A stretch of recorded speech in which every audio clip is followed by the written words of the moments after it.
Greetings, pro wrestling fans, and thank you for joining us at the Pro Wrestling LookBack Podcast. I'm Nick, and I'm sitting here with Donovan. Donovan. You weren't kidding, eh? Yeah, man.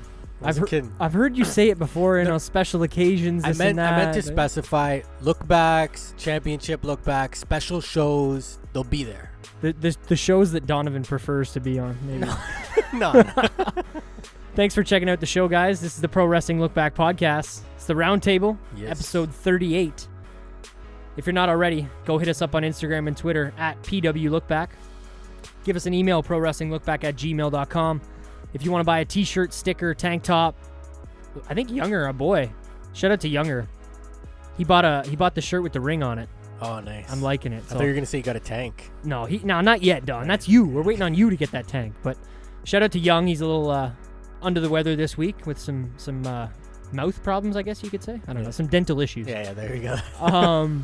But yeah, so if you're not already, like I said, follow us on Instagram and Twitter. Send us an email, teespring.com. Hit the 5 stars on iTunes. We'd really appreciate that. And go subscribe over on the YouTube channel. I think that's pretty much it, Don. That's it. Oh, you can follow us. I was just about to say, if you want as well, follow me at Salsa, SCELSA. And my Twitter is at JustDon44. I was having a swig of coffee, so a little pause. Stay hydrated. Yes. We got the raps on in the background. I guess anybody listening already knows what happened, but we got her going. Yeah, true. Yeah. We won. Hopefully. Hey, don't get ahead of yourself, Speaking Don. into existence. But yeah, Roundtable episode 38. Here we go. All Elite Don. I thought you were saving like that? Well, I don't know. I thought you were saving the names. Yeah. Where should we get to, Don? I guess we had our Money in the Bank pay-per-view last week. A couple episodes of Raw and SmackDown. We got Double or Nothing coming up this weekend. Yeah. It's been busy. It's been busy, yeah. It's been busy. It's a busy, with Mania being over, you'd think it would be kind of more of the slower time of the year, like I said in previous episodes, but it doesn't feel that way. Did you like Money in the Bank? I actually did. Yeah. And not to say, but I did. I did more than I think I was expecting and more than some pay-per-views in the past, those in-between ones. And I said it going in, it was the 7-week build really helps. Oh, yeah. Big time, bro. Big time. I enjoyed it for the most part. Definitely certain parts I was like, yeah, whatever. But it wasn't like a bad pay-per-view. Super bad. No. I liked most of the finishes to most of the matches, and we'll get into most of it later. But yeah, they did a good job. And the ending was a little bit of a swerve, I would say, and some fans weren't quite as happy as myself. But that's WWE, and you know what I mean? I think as much as people get down on the product right now, I think when they do stuff like that and people get mad, that's kind of the intention. Mm-hmm. You know what I mean? I think the whole point is to piss people off, like, oh, fuck, really, Brock? This guy? I definitely give them credit for something that I didn't expect, right? Like, we said that during the show, too. Like, I wouldn't have seen that coming at all. Well, to bounce off that, and this was one of the things I had written down for notes for tonight that I didn't want to bring up to you prior to recording, but from what I can gather and my listening to so much Wade and wrestling podcasts and getting into that stuff, nobody knew, as from what I've been hearing at least. I'm not going to say I know the answers, but from what I've heard, nobody knew that Brock was going to be winning this match, and Mustafa Ali was told that he was winning. Oh no! Until I can't. What? Yeah, bro. Until like the day of. Like, the whole week leading up, he thought he was winning, and the day of, they told him somebody's going to be coming out, there's going to be an 8th man, and he's going to win. I kind of wish you didn't tell me that, too. And they didn't even tell anybody who. Like, they didn't, at least this is what I'm hearing from Wade and, some of the stuff I listen to. I believe it. Oh, I don't know if you should have told me that. I was more on the positive side of this whole thing, like letting it be what it is, but... You're feeling bad for the wrestlers now? Is that what you're getting at, or what? Well, and shout out to fucking the Wrestling Soup guys, because I was listening to them talk about Money in the Bank, and Numbers had said about how ironic it was that, like, just that's what WWE is. Just like these guys work all year, and Brock just marches in, and he's at the top of the ladder laughing, and you see everyone's all beat up and busted. Finn's taking crazy bumps all match. Andrade, Orton putting in work. Ali on top. Like, it ends with just, here we go. Brock walks in. Yeah, and why is he allowed to come into the match, halfway or at the very end? And if we want to get technical and talk about storyline shit, I was kind of confused too, like in listening to other shows throughout the week and, you know, letting it kind of settle in for me. For sure. It's like, who allowed this? Like, was it Vince? Was it H? Was it Steph? Was it Shane? Like, because they're it's the McMahon family, right? So who said, hey, go on, Brock? Like, in storyline sense, not, you know what I mean? Like, who was like, go out there, Brock? In the storyline. Yeah. I'm thinking that the way they justified it with what Paul Heyman kind of explained is they talked to I guess the McMahon family is what they've been saying now. We don't really know who's running each show. Yeah, because, I mean, Triple H is kind of playing a babyface, sort of. No? Kinda, but not as much this week where, who was it backstage? I can't remember right now off the top of my head, but he was doing some not heelish stuff, but he wasn't being too nice to the babyfaces backstage. I might not have seen that segment, but I'm just going back to what I can think of, even when him and Sammy had the interaction at the pay-per-view, and even, I mean, this might have been even back to him, like, kind of kissing up to Rollins after Rollins became the champ and shit like that. Well, then he definitely, for sure. It's like, who allowed, and like, I know it is wrestling and you gotta like, dang, but if I was Ali, I would have like just, why did he just wait? grab the fuck. Like, I know, like, okay, you mean from like a realistic standpoint, like why are you, when you hear the music, why are you shocked face staring at? Oh my like God, a deer in headlight. Exactly, yeah. Just take that motherfucker down and get the fuck out of Dodge. Well, let's go back onto what I said. Maybe Ali heard that Brock Lesnar music and he's going, really? What the fuck? This is the guy. This is who they say. Because I can imagine some of the wrestlers when they said to him, like, it makes sense as to why they wouldn't tell the wrestlers, hey, it's going to be Brock. You know, it's going to be an 8th man. Because I can imagine some of the guys would have said, really? Really? You're giving it to him? And I don't hate this. I like Brock. I had erased Brock off the roster. He was done. He was gone. It was over. At least for a while, right? Well, I mean, until we found out about the fucking Saudi show, which we figured he might show up at, but I don't know. I didn't hate it because I like Brock, and more Brock isn't going to piss me off, and I really don't think he's going to win the championship with this briefcase. No? I don't think so, no. I just hope it doesn't happen at Saudi Arabia. That's kind of my only real gripe with any of this, is I hope they didn't give the Money in the Bank briefcase to Brock just so he can cash in at Saudi Arabia and not win. Or win, whatever. It's kind of a waste. Like, you could have given him a shot at Saudi Arabia the same way we'll talk about it later, the same way Ziggler's getting a shot now in Saudi Arabia with, when was the last time he had a win or a match on TV? He's been off for a few months at least, and when he was on TV, he wasn't winning. So you don't really have to justify giving somebody a title match if you can give Ziggler one at a big show like that. They could have just given Brock a rematch, even though there's no rematch clause anymore. You know what I mean? Yeah. I don't know. Overall, I didn't hate the pay-per-view like you said. I enjoyed most of it. I mean, there might have been a dud match here and there, but it wasn't like, I didn't hate it overall, honestly. No, yeah, and we'll get, I guess if you want, we can get more into some of the smaller. That shit's fucked though, man. You tripped me out just telling me that, even like. Trust me, bro. When I heard Wade say that on his show, I was like, what? That's fucked. Like, it kind of made sense, but I just couldn't believe that they didn't tell the wrestlers.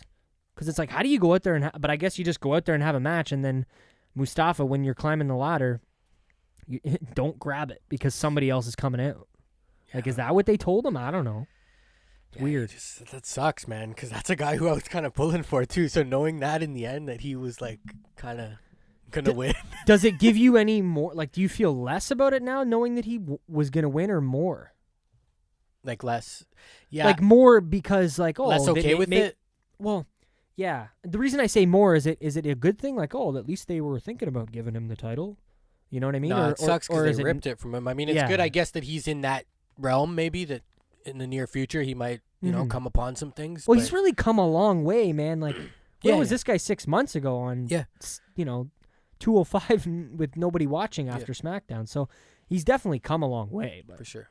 Like I said, we'll get to the rest of the Money in the Bank stuff soon. I had a few kind of topical points to bring up, but before you jump into that, just quickly though, I like the idea, like, because I didn't get to watch all of Raw in its entirety live, but I like the idea of Kofi and I like Brock going after that belt more than him and Seth. Like, I would say leave that the fuck alone and go snatch that shit off Kofi. Like, that's what even now, man, I don't know if it's written in the stars that he's necessarily gonna gun for Seth, right? Well, I mean, after we've seen SmackDown and everything that Ziggler did with Kofi, I don't know. I thought Brock was coming out on SmackDown too, like for a second, Didn't for a quick Heyman second. come out or? See, but I wasn't. I was honestly going back and forth between the Raptors game and Yeah, SmackDown. Fair enough. And even when Dolph came, dude, I literally flipped over the channel and Dolph was beating down Kofi. I'm like, Dolph? I'm like, Dolph Ziggler? I was like, yo, what the fuck? I was like, where's he been? Like, it was cool. I like Dolph. Well, right? do you want before we get to my topics, then we can just get into this. How do you feel about Dolph coming back, being given this opportunity? Because again, I don't want to sound like I'm a Mr. fucking facts, but I can give you the reason as to why Dolph is in this match as well. Why is this? Because they need someone who Kofi can beat? Yeah, maybe. No, the main reason is Kevin Owens said he ain't going to Saudi Arabia. Oh, I heard about that too. Yeah. So, and Sami Zayn apparently isn't allowed to go. I don't know what that means. If it means like they're not letting him go or Saudi Arabia is not letting him go, I'm not sure. Oh, there's some type of conflict religiously, I know. Yo, of course, because Right, he's Arabic, right? Yes, yeah. So, That well, he must has be. Arabic heritage. So, Yeah. I don't know what the deal is there. But as far as I know, I guess Dolph was kind of a last minute, like, we need somebody to fight Kofi for the belt at this big show. Kevin Owens isn't going to go. Obviously, fucking, where's the fucking machine right now? But good on you, Mr. Kevin Owens, for saying no to the money, man. Yeah. Money doesn't rule everything. Yeah. I'm not saying that everybody going is a fucking bad person, but I can respect somebody that decides, you know what, I don't want the payday. Yeah, and stand up for their own beliefs too. Totally. Sure. Big respects there to Kevin Owens. But I think, as much as I'm a Dolph Ziggler fan, as much as you can be now, I just think that they could have easily taken somebody out of that's been on TV at least, like a Cesaro or something, and he's getting, like, what does Dolph, other than the fact we know Dolph can have a good match, what does he bring to the table here?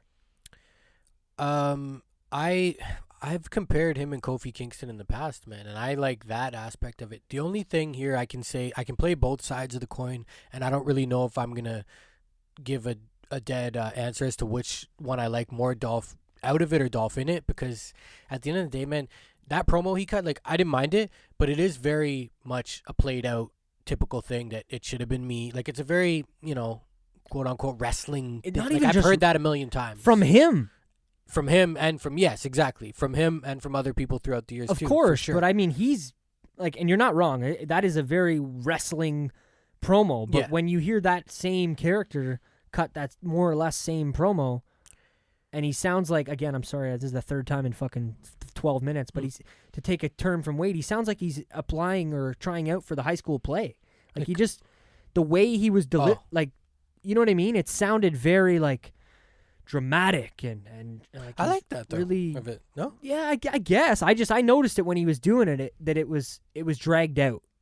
It was too long, and I think if it was the first time I had seen Dolph do something like this, then maybe it wouldn't be so bright in my face. But it's like, what do you mean you deserve it? You haven't even been here. But I can't think of a lot of times, off the top of my head, when he's done it. I can think of wrestling in general, just that whole jealousy type of storyline. Like, that's more what I meant. Like, just that being jealous of another guy who got there before you kind of thing. Well, yeah, and he's been there, like, just as long as Kofi. That aspect I totally understand. But you've been a world champion for one. Don't act like you've never been to the top of the mountain. Barely, though. For sure. Just to play devil's advocate here. And I guess if there is two mountains and one's higher than the other, he was on the second highest one at that time for, world title and WWE title. But for literally a hot second. Like, I just think they could have taken any one of the guys that was in the Money in the Bank match. And I know they didn't win the Money in the Bank, so it wouldn't make a lot of sense. But I feel like there's a lot of guys around that are there in backstage in catering that we didn't have to call Dolph Ziggler to come back. Like, oh, fuck, we don't have anybody. Kevin Owens won't go? Oh, fuck, call Dolph. That's kind of the way I looked at it, but I like Dolph Ziggler, and I know they're going to have a good match. So, for me, I'm thinking even, like, later, like, even after this, like, I don't know. I didn't really think about that side of it. I kind of thought Dolph was just there, and maybe he's back now, and they're going to continue to roll with this. I like it for the fact, I'll speak on why I like it. Like, I like it the fact that they kind of came up in the same time. They fought over that U.S. title. They fought over that IC title. And I've compared them before on the show, saying, like, to me, Kofi was, like, before he was the heavyweight, and, like, him and Dolph, he's like the Black Dolph Ziggler. Like, I've said that before. Yeah, you have said that on your And I just feel like they're very similar. Like, they're both two guys you can count on, two guys who will show up, do their thing, never really, never left, crack that ceiling, never left. They've been there the whole time, yeah. Exactly. I like that comparison. And then you can factor in the whole Big E thing, man. Big E and Dolph have a history. Right? So happy you brought that up because that's where I wanted to go next. So like that, I like that could be a thing. You know, I didn't expect Big E to even be back. I thought he hurt his pec. So did I. We talked about that last week on the roundtable. Apparently it was his knee. Whether that's a work or what was worked, I don't know. But do you think that's going to happen? Do you think because we know what happened on SmackDown? Big E faked. Well, we don't. I didn't see that. We don't know if he faked it. I say he faked it, Yeah. but Big E was injured backstage because he was attacked by Kevin Owens and Sami Zayn, I guess, or probably just Kevin Owens. So Xavier stayed with him. He went out to Kofi went out to the match, had his match against Sami Zayn, and then Dolph Ziggler interrupts. I think actually beat the piss out of him Kofi might have got. Did he get the win first? I think he got the win. See, I didn't even see the match. Like I literally jumped back. I was back and forth all night, and then when there was things that was a tight Raps game. So yeah. And I came back and Dolph Ziggler was in the ring beating him down, and I was like, "What the hell is Dolph doing here?" I was tripped out. Yeah, he kind of just came in out of nowhere. But you're right, bro. He beat the fuck out of him. Like stomped his head in like crazy. He did the chair spot where he put the chair like around his neck and then shoved him into the table and then jumped on the chair, bro, like 3 times. Like there was one time where I was like, whoa, like I wonder if that, like it looked like it fucking hurt like a bitch. Like I don't know. It looked like he was in the wrong spot to keep Kofi safe. You know what I mean? If you know what I'm getting at. But I don't know. Shout out to Dolph, I guess, for the physical aspect of everything that he did on SmackDown. I loved. I just wasn't huge on the promo. I don't mind it, man. And I like if Kofi can be the champ, man, Dolph can be the champ too. Like that's Totally. how I would love to see this guy get some type of. I know he's been given a lot of chances and fought for titles and been up and down the card, but like I'm just such a fan. Like I'd like to see him for sure. I just would have rather seen Dolph. Like the Dolph Ziggler that walked around with Drew McIntyre be doing this than yes, I hear you. Than the Dolph that's been whatever he's been doing, you know what I mean, hanging out in his off time. Yeah, for sure. But yeah, so I guess we'll move on. I had a few kind of topics. We went long there at the beginning, but that's all good. That's what the round table's for. I figured we'd acknowledge this. We found out literally 10 minutes after we stopped hitting record last week on the round table about Ashley Massaro. So our thoughts and condolences and everything goes out to the family there and the passing of Ashley Massaro. Definitely, yeah. I remember watching, I had to bring this up, I remember watching that Tough Enough all the way through because I watched the one with Christy Hemme and then this one in 2005. Yeah. And I mean, I don't know if she was my favorite wrestler back then, man. Like, I'm not just saying that. And I didn't talk about it last week, obviously, because we didn't know, but she was, at the time, again, being somebody who started watching wrestling in 2004. Yeah. So it's not like I was there for a long time. She was different. She wore her hat backwards. She was obviously smoking hot blonde. She was in Playboy. And she stood out to me from some of the other divas because she had that skater girl, Avril Lavigne punk type look. And she was my favorite. Don't get me wrong. It's not like I knew all about in-ring tactician and all this. You know what I mean? I didn't know much about how her style of wrestling was, but I had the character. I got behind it. And fuck, man, I was 12 years old. So shout out to her for that. You know, me being a fan back in the day. And like I said, condolences and rest in peace to Ashley Massaro because it was obviously tragic and shocking news that we had. I posted the picture of the Playboy because I actually have the Playboy that I bought obviously years later because I didn't buy it when I was 13. But I've got that, so it's cool to own that as well. Yeah, no, definitely. It's just so that's a young age, man. Unfortunate situation. 39. She had a daughter. Yeah. I seen a video actually yesterday, a really good video. I don't know if anybody where you'd be able to find it. I think it was an IGTV video of Candice Michelle. Yeah. Actually kind of just talking to the camera saying, talking about losing a parent. I'm not sure if Candice Michelle did or has lost a parent, but the way she was speaking made it seem like either A, she knows what it's like from her own experience or she knows somebody close to her. Yeah. So, I don't know. I just wanted to make sure that was brought up and acknowledged because, rest in peace, Ashley Massaro. Yeah. In a more positive note, I got a chance, and I think you watched some of it, that WWE 24 documentary about Becky Lynch this past Sunday after Money in the Bank. Yeah. I just wanted to shout out the documentary, obviously because I'm a massive Becky Lynch fan and kind of have been for quite a while, but this was, I mean, as per all of the 24 series, these documentaries are so fucking well done. Yeah. Incredibly detailed.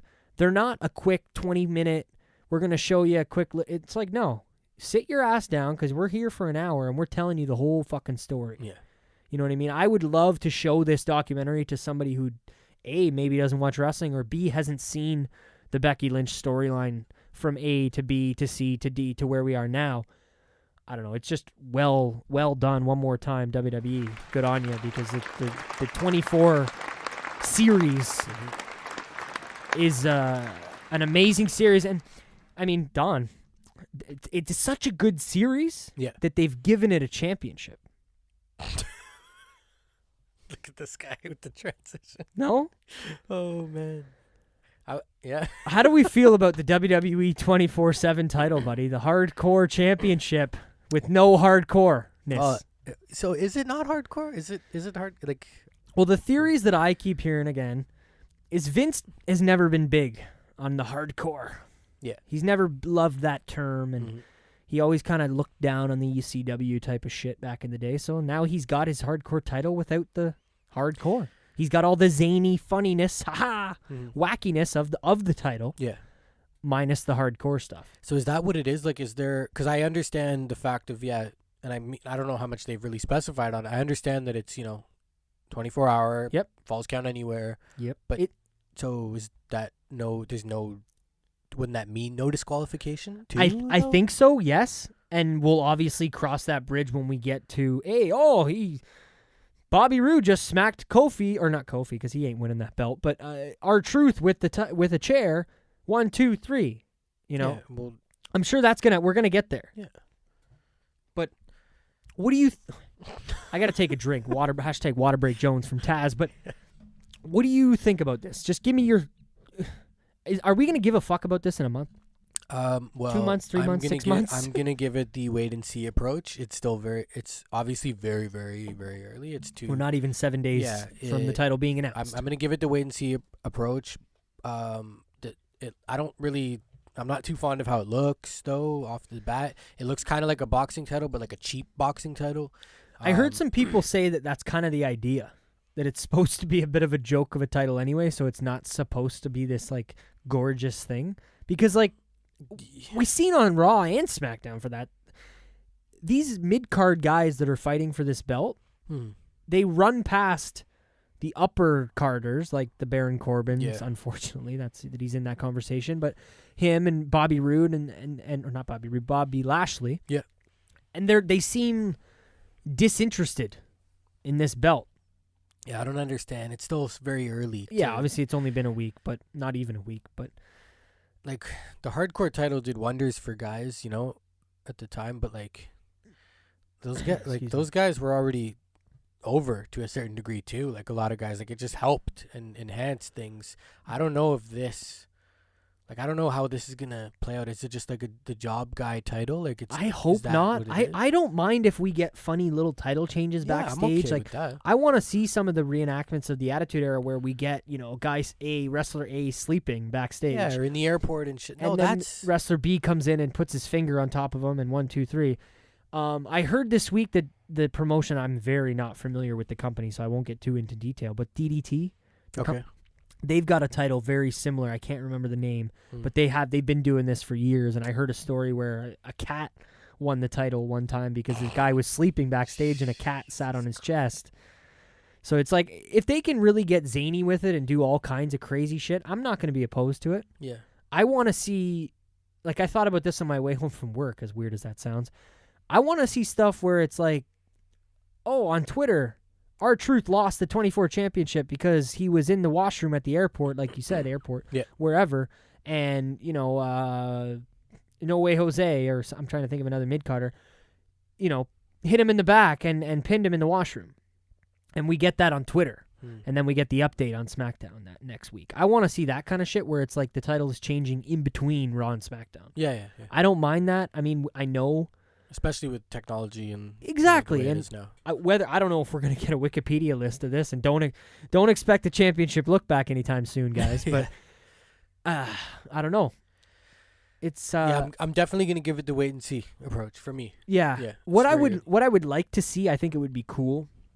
Whether they'll do this, I don't know, because like I said, I don't know if guys that are higher than the mid card are gonna be in contention for this title. Mm-hmm. I would love to see let's say we have a Braun Strowman versus Drew McIntyre match. Yeah. And Braun Strowman's on his way to the ring. and he walks by, let's say R-Truth is a champion. Just fucking KOs him, grabs the belt, and walks to the ring. And now he's a champion, whereas 10 minutes ago he wasn't. And it's not like the match with Drew, the hypothetical match that I'm talking about, is for the title. I just think it would be cool. Like, I don't know why I thought of this right away when it happened, like when the title was announced. I want to see a guy win the title on the way to a match. Yeah. I think that would be wicked to see, like a Braun Strowman just big boot somebody coming around the corner, him pin a guy, grab the title, and literally just keep walking to the ring through Gorilla, and now he's got a belt. Yeah. And Michael Cole be like, oh my God, he's the champion now. Yeah. That kind of. I don't know. I had that idea, and I was like, oh, I think that would be cool if that happened. I just hope it's not like strictly that, these guys aren't doing anything, so here's a belt for you guys that don't do anything because everybody gets a trophy now. If we had to pick, that's what I think it's going to be. Because even the hardcore title event, like, you know what I mean? It elevated, like, guys want, like, Undertaker and shit had the belt and were, like, defending it and doing well. And, Rob Van, like, it was different. It wasn't always just Crash Holly and Viscera and shit, like, random guys running around. No disrespect to those. No, I hear you. But, like, every era is going to have those guys, though, too, right? Yeah, no, and I'm okay with that, but it's just like, man, like, JR said something, and I'm, like, it spoke in volumes to me that, like, literally titles in wrestling have just never meant so less. Like, they have a lot of titles already, and they can't even manage that. So I don't know, like, if I need another title right now for the job guys, too. I agree. You know what I mean? Because it's like, dude, I didn't realize it the other day. Where the fuck are the tag belts? I forgot Ryder and them, they have those? Yeah. Like, I totally, holy fuck. Dude, the Usos fought fucking Daniel Bryan and Eric Rowan for the SmackDown belts, and technically the Usos are on Raw now. Yeah. You know what I mean? Like, it's strange. I'm surprised it wasn't the wild card title that they revealed, though. Just, hey, this is the wild card title, and this guy. I feel like they'd get some heat from AEW if they did that right now.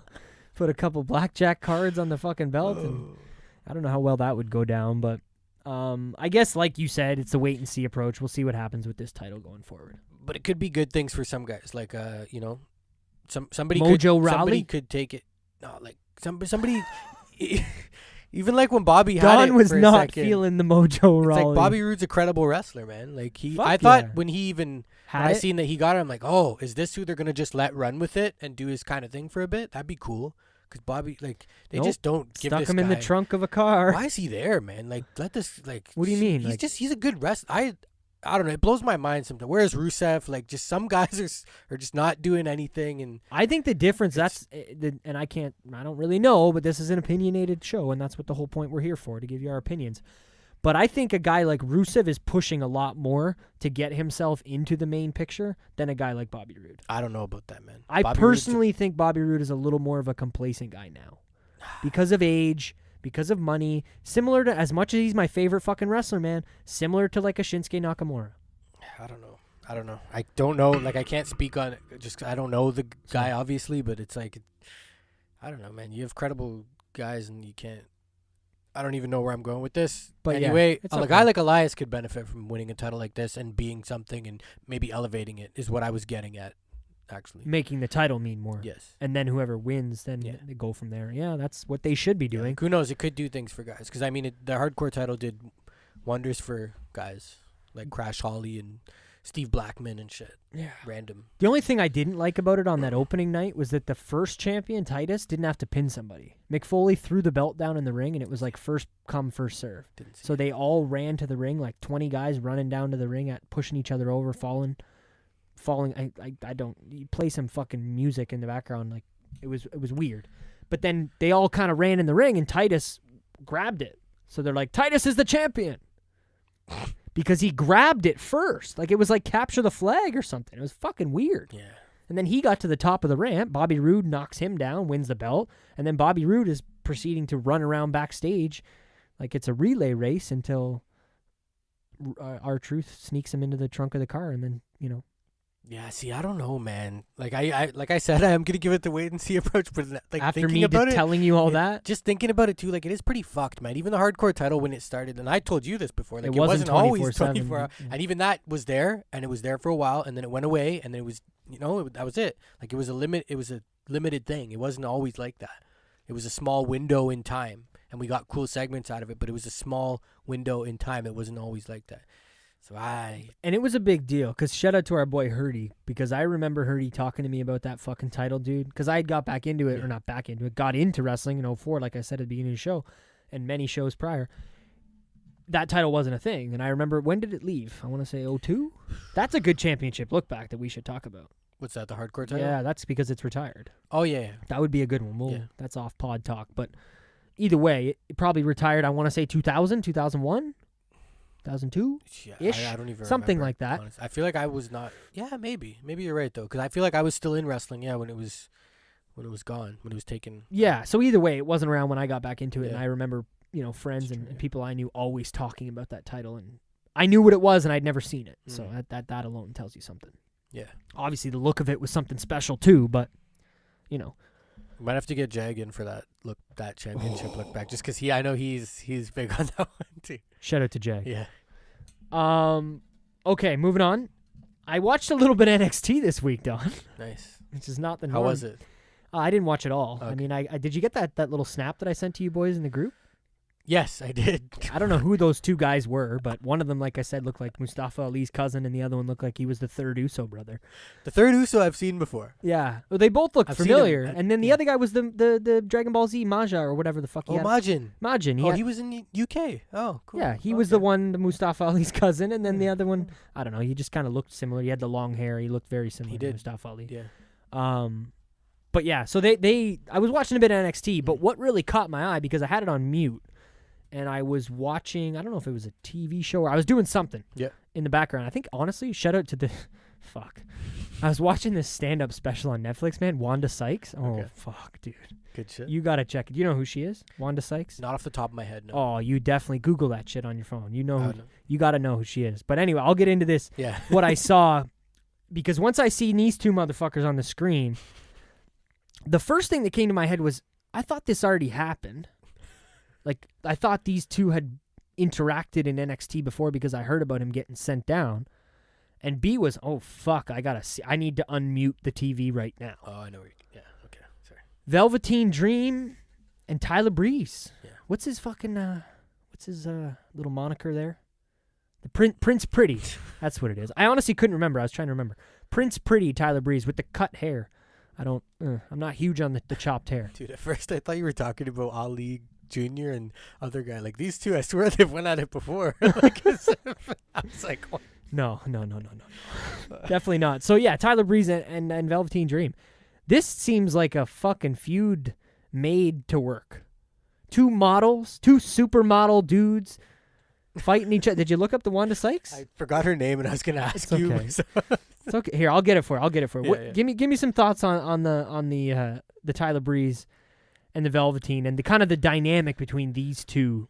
Yeah, on paper, I could totally see it. It sounds like something out of like you might see in a video game, a fantasy match kind of thing. I mean, in a sense, two characters that are very similar that you'd like to see maybe go at it or have a promo battle. Tyler Breeze, it's different though, because I don't see him. Oh yes, I know her. Yes. Sorry to get it back off that. Sorry guys, but yeah, Wanda Sykes. Go check it out on Netflix. It's funny as hell. But yeah, with Tyler Breeze, it's just like I feel like I don't see him anymore. So it's like he's kind of random. So him just showing up as, selfie stick Breeze, or was he fashion police Breeze? No, he was selfie stick, but they've tweaked it a bit because, and I'm happy that they did this because the selfie stick was very, I don't want to sound like a millennial here, very 2014, 2015. Yeah. It was huge. We both worked at a fucking record store, and I remember when those selfie sticks came out, dog. Yeah. They were fucking flying off the shelf. So I guess he's tweaked it, and I could do with it the furry selfie stick anyway. Yeah. So he's just holding his phone now in his hand, but still doing Instagram the selfie. Live. Still doing the selfie thing. It's still up on the Jumbotron. And this was before I hit mute, like right before I hit mute, but I could read his lips because it was clear as day. And he said, Prince Pretty is home. Because Tyler Breeze was over as fuck in NXT. And if you go back and listen to our look back that we dropped out only a month ago now, the NXT show, he fought Jushin Thunder Liger to open, not that you don't know, I'm just for the listeners, anybody who doesn't know, he fought Jushin Thunder Liger to open potentially the biggest, the first real NXT takeover. Not to rain on the parade or whatever, but like, and NXT crowds are different. Everybody gets over there. Like, they all do well. Like, That's it's a true. smaller atmosphere. Like, Yeah, not to. I think they respected him because he really started from the bottom and Yeah. created that character, Mhm. and like sings his own entrance music. Well, and yeah, no, really so different, not generic I wrestler swear, like, guy. a couple of weeks ago, me and you were talking about how that character, like off pod, that character could have been Oh hell yeah! so much more. So I'm glad that he's tweaked it and maybe is trying. I some think new it things. again. It'll work down there. It's Yeah. he didn't get any kind of serious run on the main roster ever. No. I want to say he had one or two.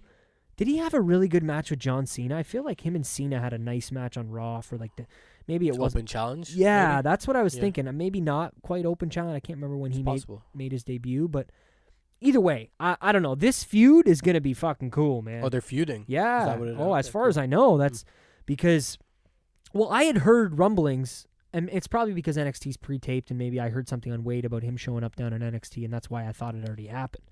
Yeah. But, I had heard rumblings about this, and then, like I said, just the dynamic of the two models Yeah. kind of going at it Mm. is cool. It's so different, and they're both over at different times in NXT. Obviously, Velveteen, a little more over than Tyler Breeze probably ever was in NXT, but NXT is also a different beast than it was 3 years ago. You know Sure. what I mean? It's constantly changing, and I like that they're kind of starting to get more developmental right now because some guys like War Raiders and people are being called up, and there is more, Street Profits. I know you're not a big fan, but other guys down in NXT that have to be put in the spotlight now there's no other options. You know what I mean? So I like that, but I don't know. I'm excited, obviously, to see these two go at it, and the end of the promo on NXT was Tyler Breeze, or Velveteen asked Tyler Breeze if he wanted to take a selfie with him. He's like, "Do you want to take a selfie with the champ?" And then and Breeze is like, and it was actually a really good, like you should go back and watch it because the two of them back and forth was great. Yeah. And then he's like, "Yeah, actually, I will." And he did it or something. I can't remember with a comment that he made, some shitty comment, made him some chirp. He took the selfie and then immediately punched Velveteen in the face, like right after the selfie was done, and then walked out. And then his music hit, and it was kind of like he was leaving. The only thing that was bad was fucking the music. I totally forgot because when his music was hitting, and I was expecting the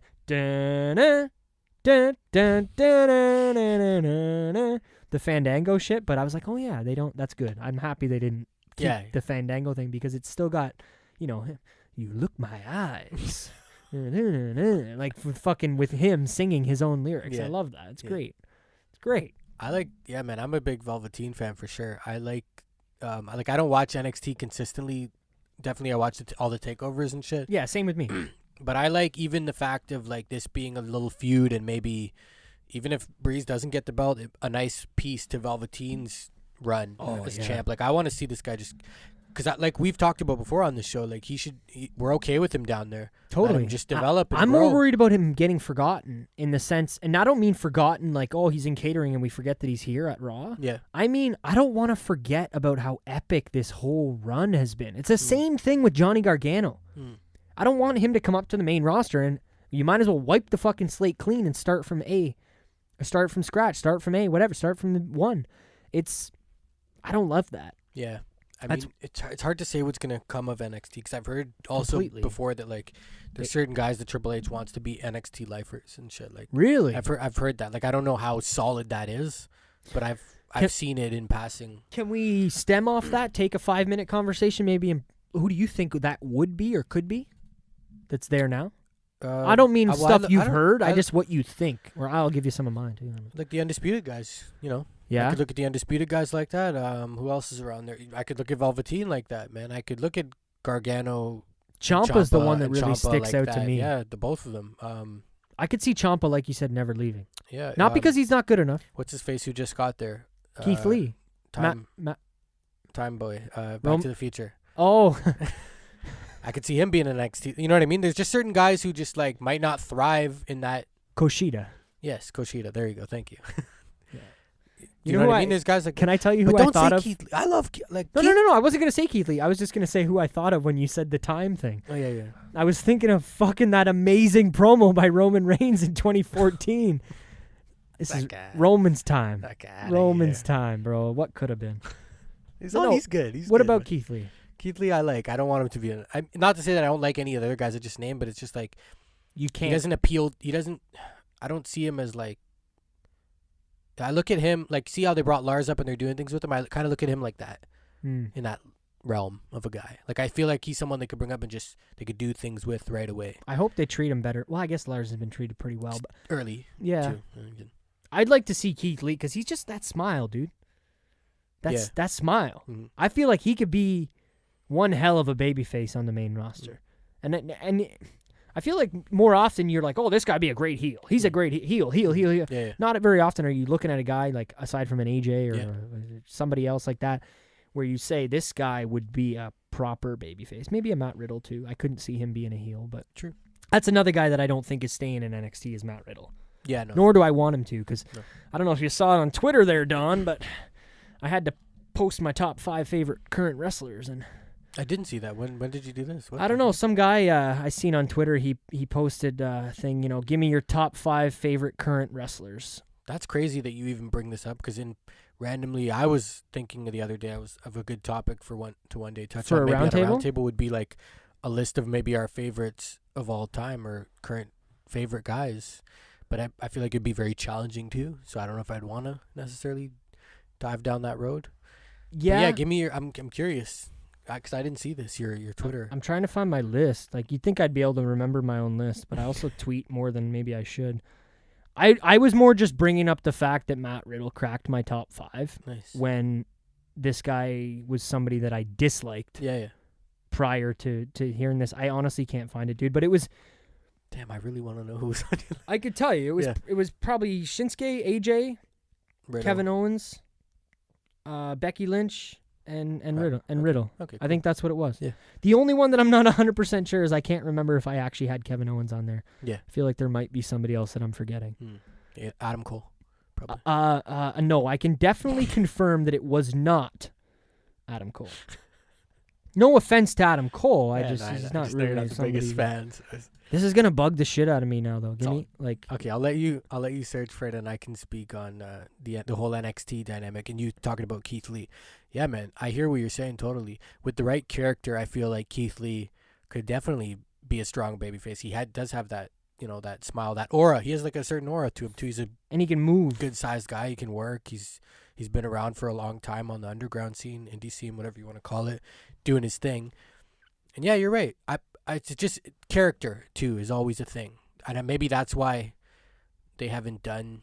Maybe that's why he's not up on the main stage yet. I don't know, because I feel like also to connect with that larger crowd, Raw SmackDown, there has to be that character element to it too. Like we've always talked about Seth and just a certain something missing. Yeah, but it's something about his character. I think your character isn't the people you beat, and that's I think.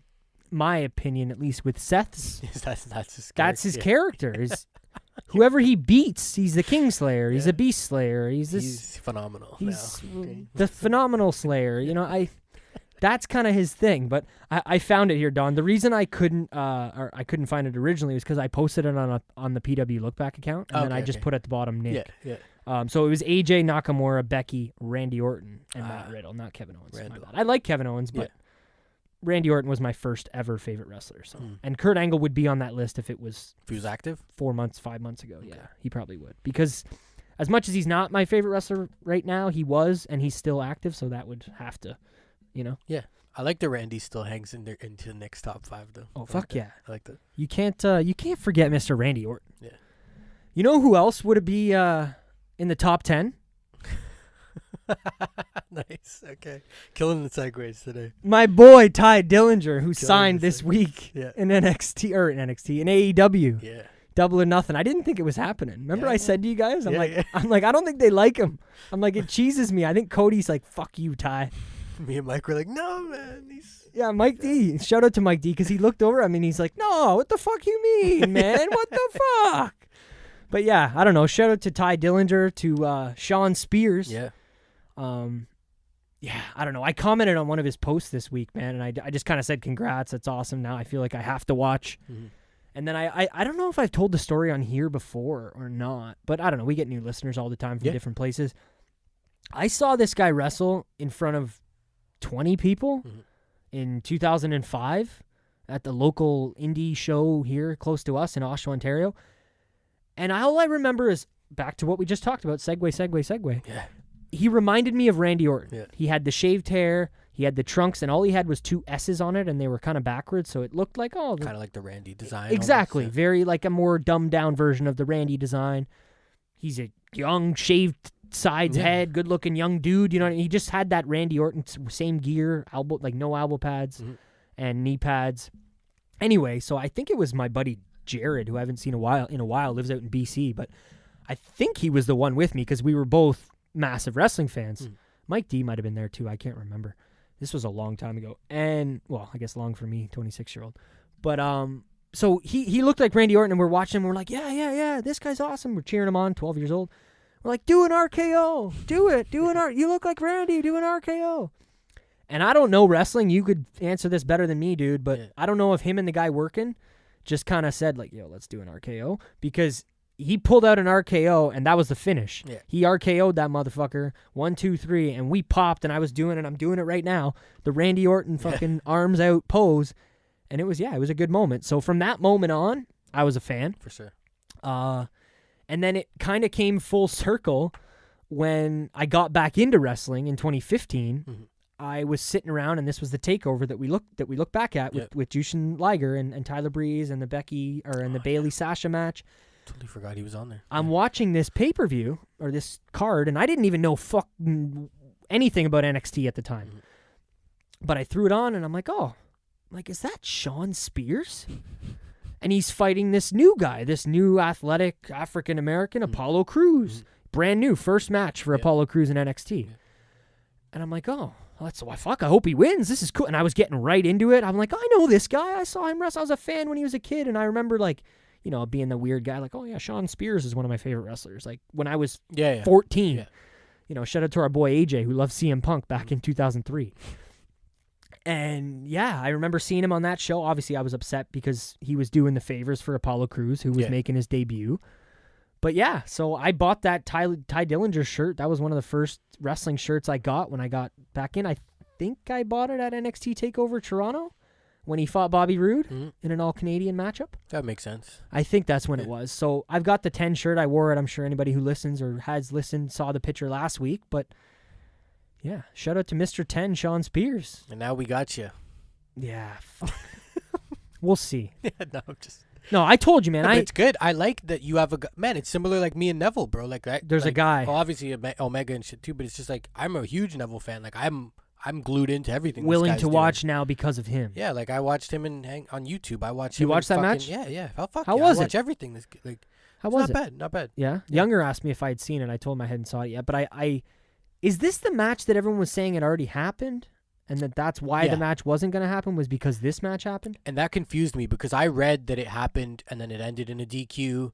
Yeah. And then I seen an advertisement on Twitter. Watch it today at noon. And I was like, oh, are they fighting again? And this is the match now because it's not happening? Bro, we had the exact same thoughts.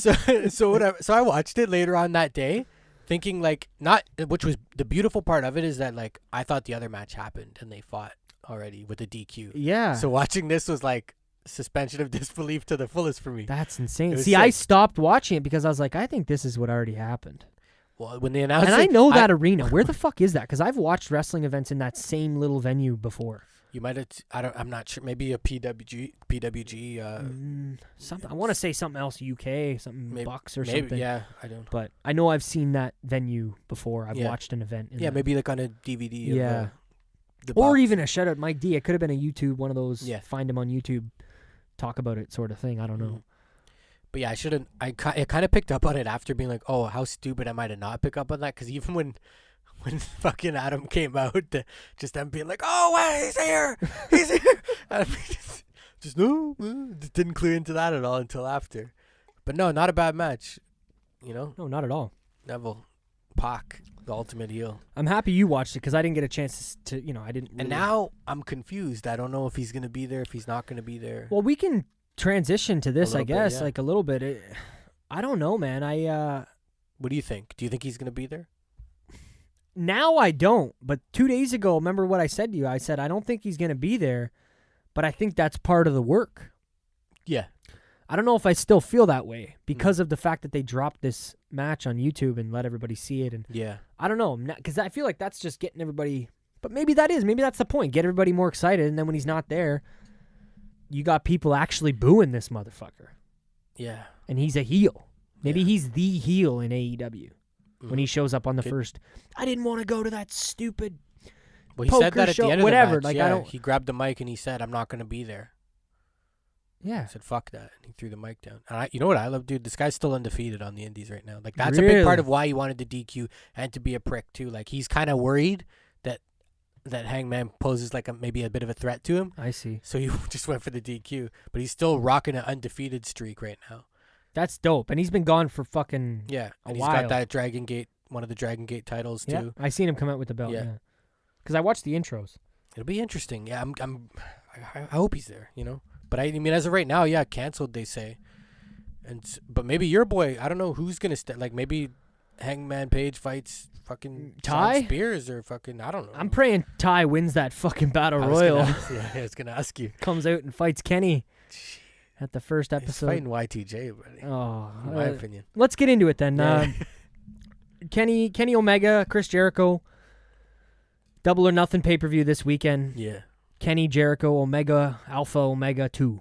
So are you going to... We talked about it before. Are you watching it live? I don't think so. I think so. Yes. And it's not because I don't want to watch it. To anybody listening, I'm not a bitter wrestling fan. I mean, as you know, I'm going to do it in a little bit. I watch a lot of Formula One with the Formula One update and everything. I got to get up too early to be staying up to watch that show. And I know it's probably going to end at like 11:30 midnight. I don't know. And I'm getting up at like 4 or 5 in the morning to watch racing. So. Yeah. Not really. I don't know, man. I sound bad saying that on a wrestling show, but it's... Honestly, like I said it to you, and I don't know. I know you're not super big. You were never really super big on it, though. No, but it's not that. I'm excited for fucking the first episode of whatever the hell AEW TNT is. Yeah. It's this show to me is it's okay, it's cool, good for them. I'm happy for them. Like I said, congratulations. But I'm curious about the TV, man. I want to know what this. I want to know if they're going to be able to go up against WWE because the way people talk about it is it's like, oh, it's not even a competition, but. When you look at the YouTube views, it's like they don't even have a scratch on their views on YouTube to what WWE's getting on Raw for shit ratings lately. You know what I mean? So I'm waiting and seeing like you are with the 24/7 title. Yeah.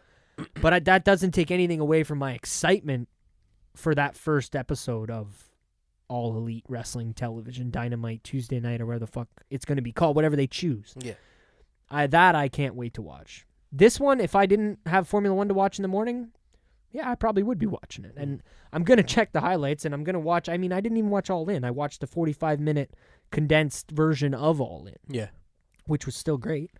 But, I don't know. It's not exactly my cup of tea yet. I don't want to say it won't be or it isn't, but it's not my style of wrestling yet. We'll see. Yeah. But I guess Jericho Omega, I don't know. Do you want me to do the Formula One stuff, or how do you want to structure the rest of this? Yeah, I guess maybe we'll get to that first. Let you get to the Formula One stuff, and then we will jump back to this to AEW, and then we can give a closeout. Yeah, absolutely, that works. All right.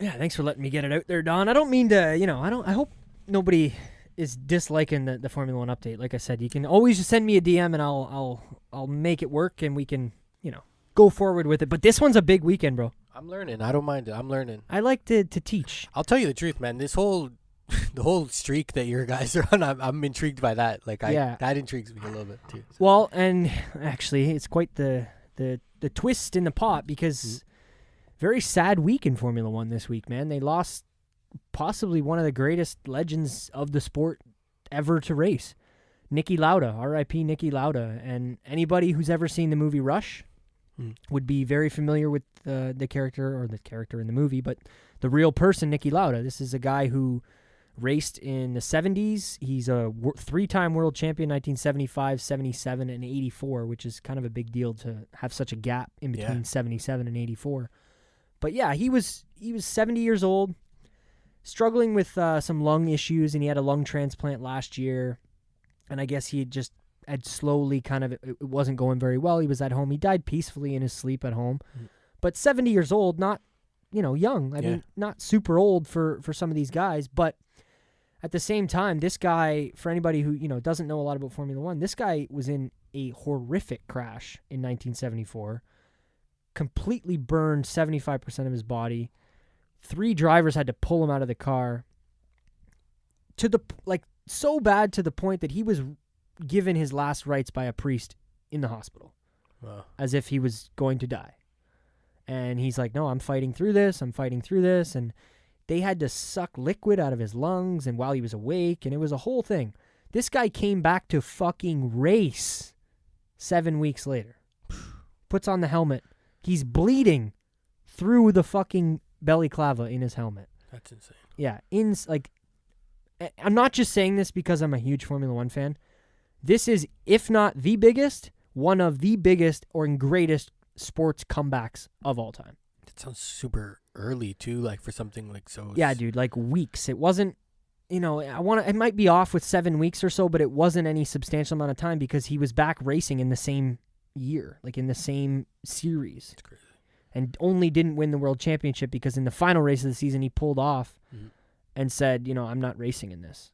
And it was too dangerous, the conditions, for him to continue racing. And they asked him, do you want us to tell the reporters there's something wrong with the car? And he goes, no. Tell them I didn't want to race. Yeah. Like the most honest, warm, not that I knew the guy, but honest, warm heart, just nice guy. And he'll fucking tell you. If you're a douchebag, he'll tell you. If you're a nice guy, he'll tell you. And one last thing about him, but there was a clip of him that got posted at the Sport Awards. So I guess this is like European, like Novak Djokovic is there, and race car drivers and tennis players and golfer, the Sport Awards. Yeah. And he won an award, and he basically said, I'm dedicating this to all the losers because I learned so much more losing than I did ever winning. And it just a insanely smart guy. I didn't even touch on it. Changed Formula One completely. Yeah. Totally started looking at it from there's a scene in the movie where he comes in and, they build the perfect car for him and he looks at him and he goes, did you use titanium parts? And they're like, well, no. He's like, oh, well, you got to redo it with titanium. And then the car will be 2 seconds quicker or whatever. You know what I mean? Mm-hmm. Another famous one on my Twitter I posted in the movie, he pulls in and this car is a piece of shit. And they're like, you can't say that. It's a Ferrari. He's like, what? It's a piece of shit. It's a shit box. It's a famous quote from the movie. But yeah, I just wanted to, shed some light on Niki Lauda and some acknowledgement to him for being such a legend. And like I said, one of the greatest sporting comebacks of all time.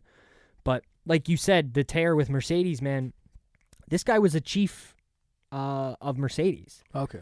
So he was, he was an advisor in a non-technical role, I guess. I don't know what the word would be, but he was like an advisor to the team that wasn't necessarily on like the board of directors or anything like that. Yeah. But he knew a lot about racing, so he was pretty high up in Mercedes. Okay. So I can't imagine what Lewis and some of the drivers there, because of how close they were with him, are going through. We're recording on Thursday. Monaco is different.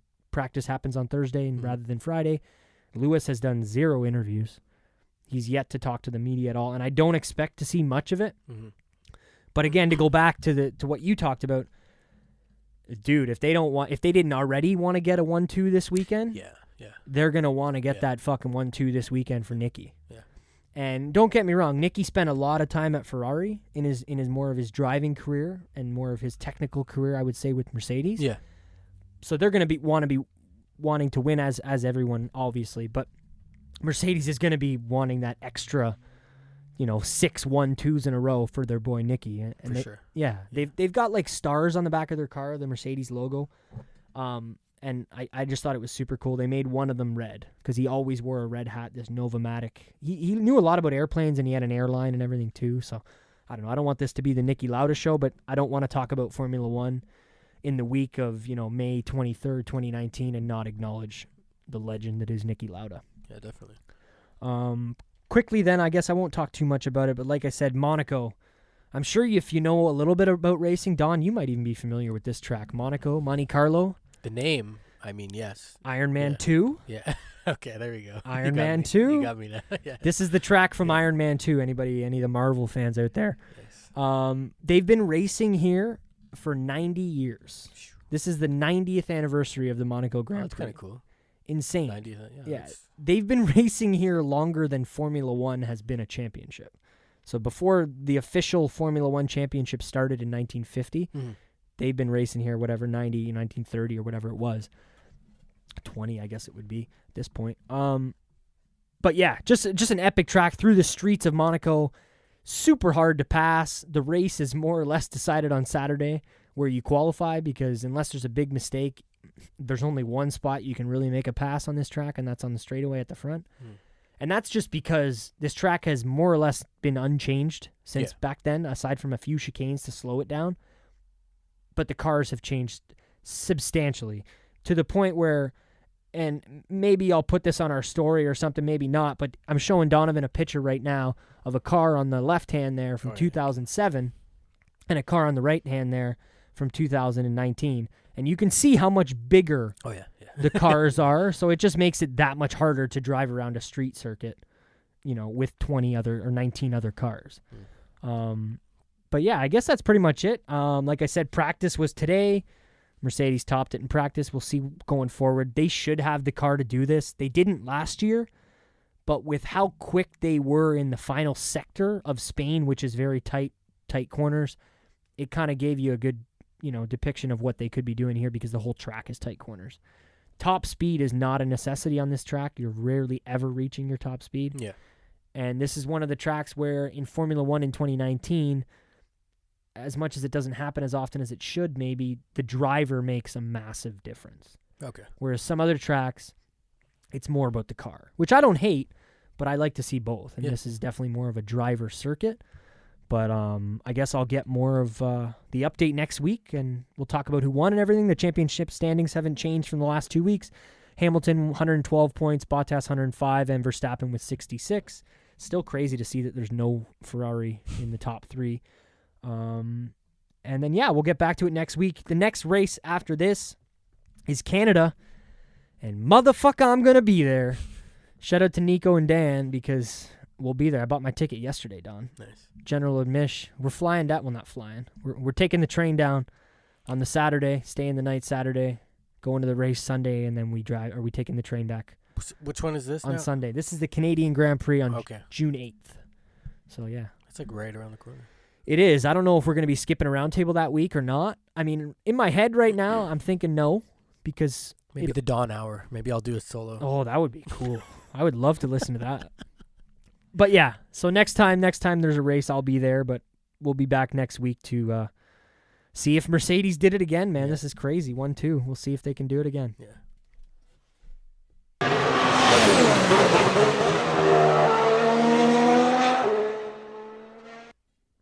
I don't have a sound effect. It'd be nice if we had like the Judas theme song right now from Jericho, just because it would have fit in really good.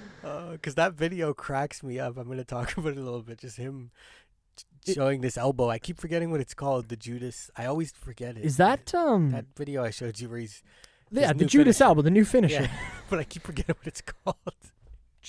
Whatever. Is it the Judas elbow? No, it's like something with the Judas in it, but just him doing the elbow and the video, him doing some type of striking training just cracks me up.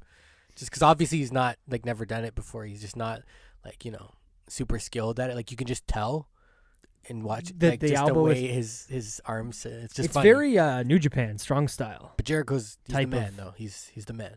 I love it. I love that he's adding a new piece to his arsenal of moves. He's very good at doing those kind of things. Like even when he didn't always have the code breaker. People forget that, man. Codebreaker. Did that come around in 2013 with the whole Shawn Michaels, I'm in a suit and I'm a douchebag shit? Yeah, not 2013, like 2008 or whatever. Oh, yeah, my bad. Not 13. What am I saying? 13 was like Big Show title run type. No, that was... What am I getting confused with 13? 13. What the fuck am I thinking, Jericho? 13, well, like 12, 13 is kind of when he came back and didn't talk, and then he feuded with Punk for a bit. Okay. Had the fancy jacket. And yeah, I know what you mean. Yeah, my bad. The jacket that we know and love now. The lights and a lot of yeah, but he had the jacket back in the day too. No, like the Attitude Era, he had the jacket too. No, I feel like he brought but this was a different one with the lights and the flashing. Like that one came about in like 2012. There you go. Nice. I had to get it for you, Don. He's winning, man. I like Omega, but I think he's the guy to go with here. Fuck. Maybe, but is he the guy to go with for the first championship? Maybe. Depends who his opponent is. Depends who he's facing.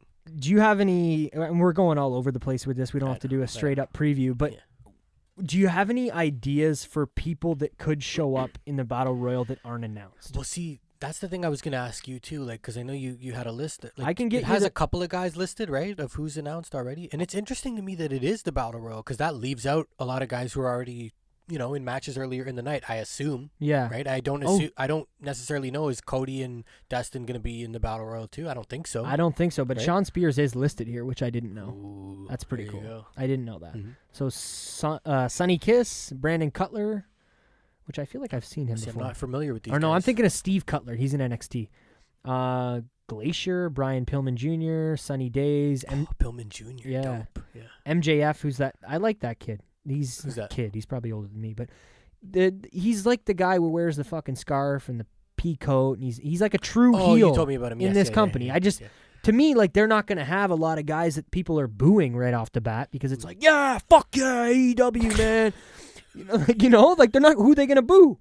So I appreciate that there's a guy like an MJF and a Cody maybe, but he's not getting booed. Oh, he'll fight. No, Cody could get booed, though. He could get booed. Yeah, when he's wrestling his brother. No, but I mean, he's just, like you said, like, even you're like, I don't fucking like you. Like, he's good at just being a prick. And I like the fact that he's so opposite of what his dad was, the ultimate babyface, and that he's just trying to be the ultimate heel. Yeah, the nightmare. Yeah. I guess it makes sense. Who else? Joey Janela. Okay. Dustin Thomas, Billy Gunn. Oh, could you imagine? He's in it. Oh, Jimmy Havoc.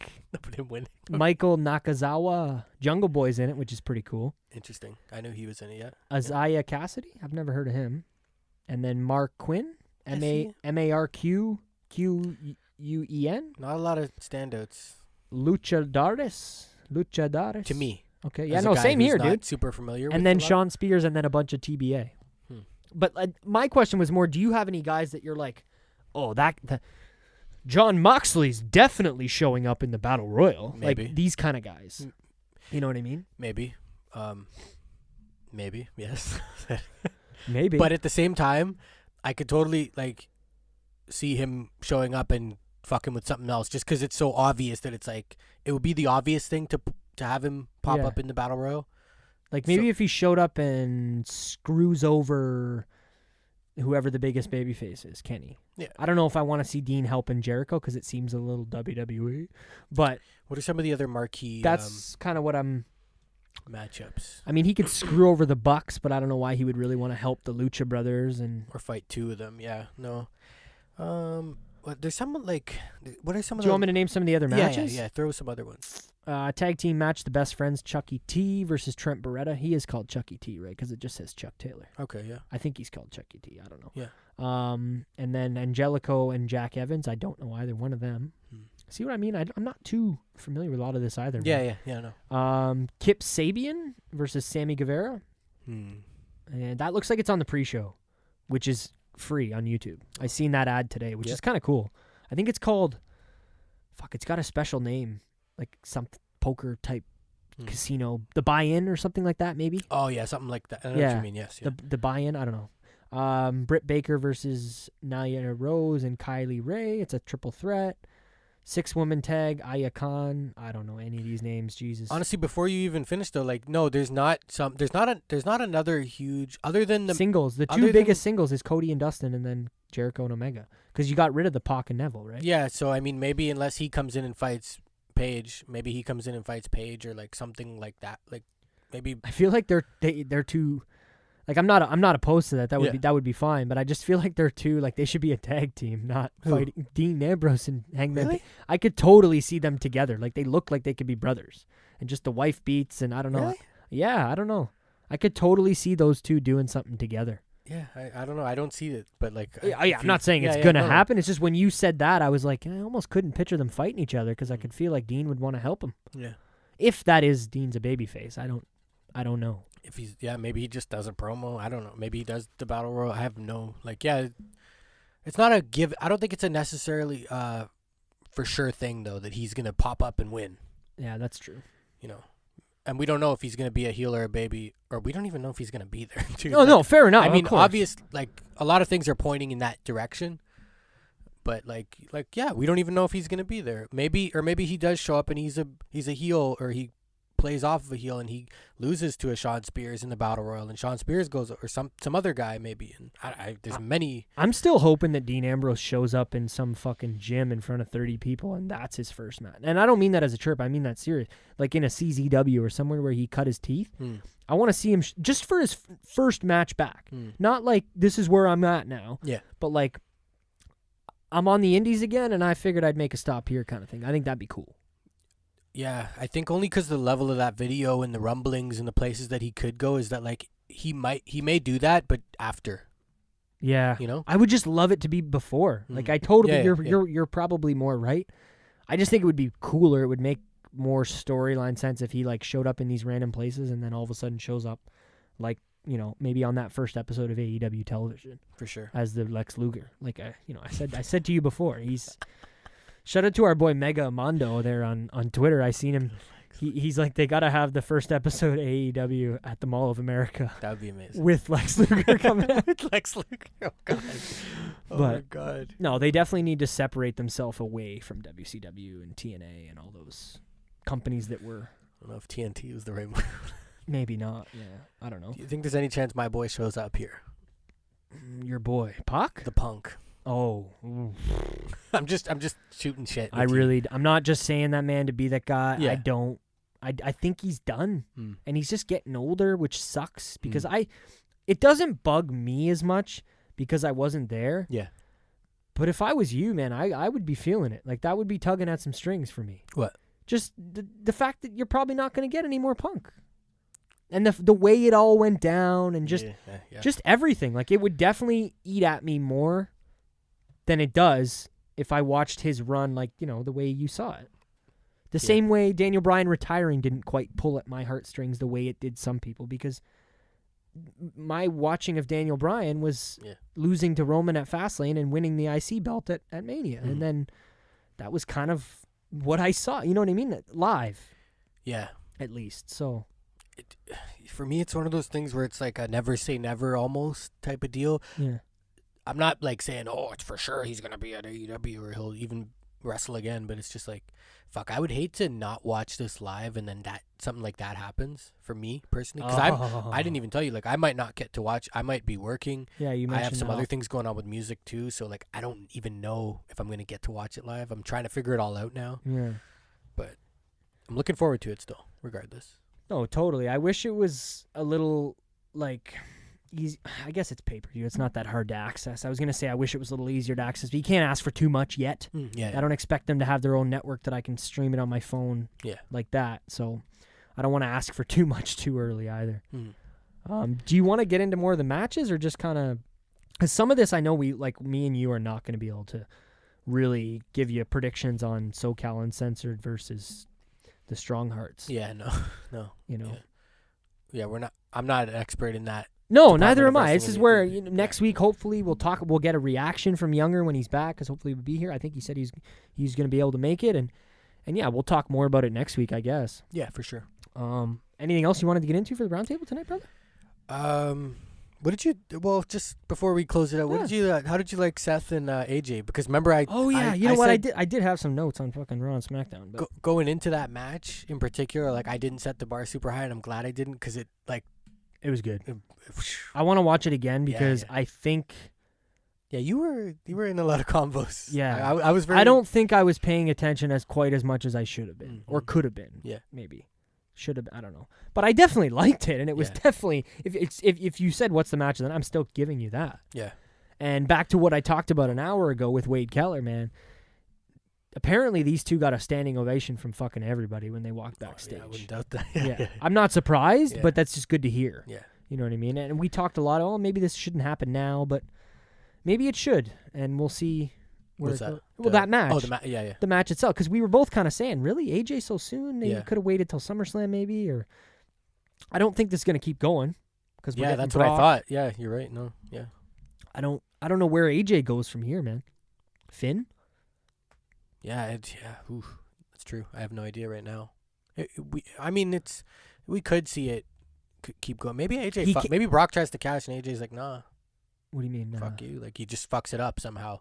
And maybe I could see the three of them in a triple threat for some reason down the line. For some reason, I could see that Don't being a match. tease me with that shit, I know man. Come on. But you know what I'm saying? Like, the couldn't you Cena kind of... Seth Brock one was good enough. You replaced Cena with fucking Styles. Come on. Yeah, I could just see it, though. Like, I don't know.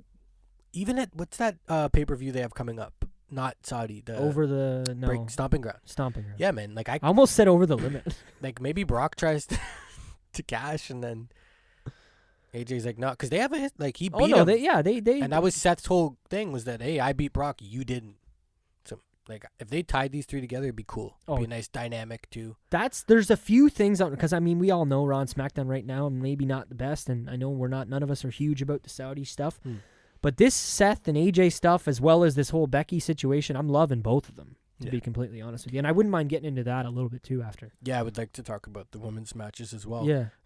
With Seth and AJ, though, it's like, these are two guys that, like, wrestling, great. Like, in-ring stuff, great. I don't want to see them, like, promos and stuff, they just, it's whatever.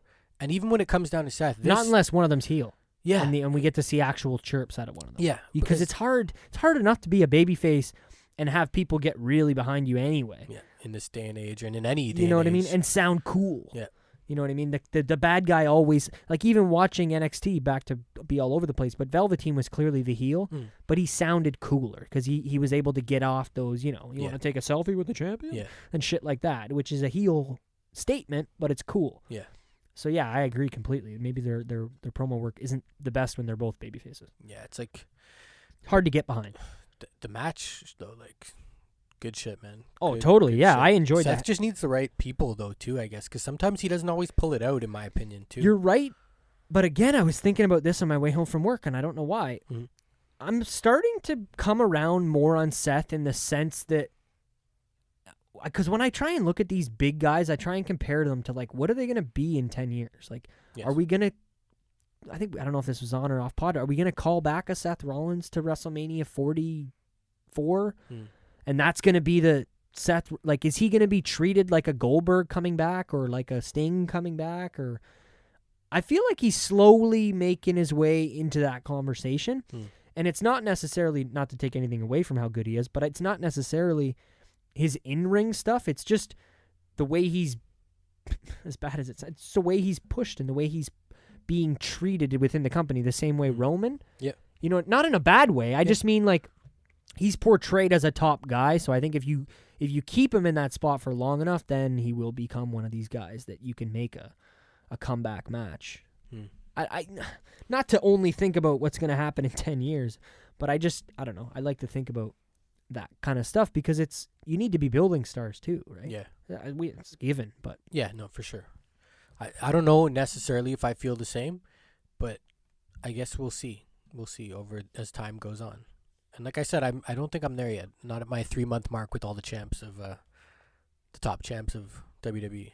Well, yeah, it's only at been least the Mania 2 months, I guess. Becky still got a belt, so she's still in that talk for me. And let's get right to that, I guess, right? Well, yeah. We'll go to. I had something else after, but we'll go to it after. The Becky double match at the pay-per-view. Yeah, I called it. I like it that way. It definitely was. Yeah. I was happy that they did it that way. I mean, it was a little easy to call, but it made a lot of sense. Yeah. And aside from, I mean, they kind of had their hands tied. Yeah. Because they really didn't want to have Becky legitimately drop the belt. Because she beat Charlotte. Yeah. She fucking won her 2 matches in a row. She's double champ. Becky 2 belts. She beat Lacey. She beat Lacey. Yeah. Oh, no. Charlotte beat her. My bad. Fuck. What am I saying? So, yeah. So, Charlotte, that's what I was getting to anyway. Because Bayley beat Charlotte because, they didn't want to have Becky lose to Bayley, A, because they're both baby faces, and B, because it's Becky, you know what I mean? You don't want to have her lose like that. Yeah. And I can't remember, did she get pinned, or what was the whole situation there with how Charlotte beat her? It was a bad boot. It was Lacey. Well, Lacey came in and hit her. That's what it was, the woman's right from the outside. And the boot. Yeah. The boot of doom. The boot of doom. So I'm not too happy, obviously, to see Charlotte get 9 fucking title reigns in 5 years or however long she's been here. Yeah. I heard she's on pace for 154 title reigns. All right, let's go. I don't know. Obviously, that's a little exaggerated, but you know what I mean. Hey, man. At this rate. Oh, yeah. At this rate, maybe not. But I don't know. I get it because Bailey had to, but didn't have to. But if she's going to beat somebody, you'd rather have her go over on Charlotte. And kudos to Charlotte because people give her a lot of shit, me included, and her getting the push. But she's doing the favors here. Yeah. So you can't really get mad at somebody who's doing the favors for Bailey who deserves it. It all made sense. Too. Oh, I liked that Bailey. The crowd was like, at first I kept asking you guys, I'm like, where is this? Because the crowd was really into her even in her match. Earlier in the night. Like a lot of signs, a good reaction when she came out. Totally. So I was like, fuck, good. It was a good time to do it too, I think. Yeah. I don't know what to say about it really. I think that I didn't like that they did it 2 years in a row. Yeah. That was my only real gripe, I guess you could say. But I guess they wanted to get the belt on Bailey. They didn't want to have Charlotte walk away and beat Becky. Like, oh, she beat her. That's it. Sorry, Becky. Becky, no, like, fuck you. Yeah. Because that just wouldn't complete their story, I guess. Even though she did beat her, but she kind of had to cheat to do it. Yeah, exactly. Yeah. I don't know. I'm curious to see what Bailey does going forward, who Bailey's kind of going to be feuding with. I don't really know. But Becky and Lacey, I would imagine, is going to continue. Yeah. And then I don't think Charlotte, like let's, I know you're a big fan, bro, but it's like, let's pump the brakes a little bit. Yeah. At least maybe till SummerSlam. I don't know. Let's do something with Bailey because we know, I mean, they're not going to have any matches in fucking Saudi Arabia, so got some time to plan. Yeah, I guess there's other girls you could go with on SmackDown, too. But I feel like Charlotte, even just off them having that tag match, like the dynamic is, I feel like that's where they're going, honestly. Again, because I wrote that in my notes, dude. Why so soon? With what, sorry? That tag match. When I seen that was on SmackDown, I was like, really? Like, I feel like we just saw all these people fight last night, and I know they do that a lot, rematch and shit, but I wrote it down. I really wrote, like, that's odd, a little soon. Yeah. A little early, I thought, to be having, all four of them going at it. Bailey getting the win was cool, though.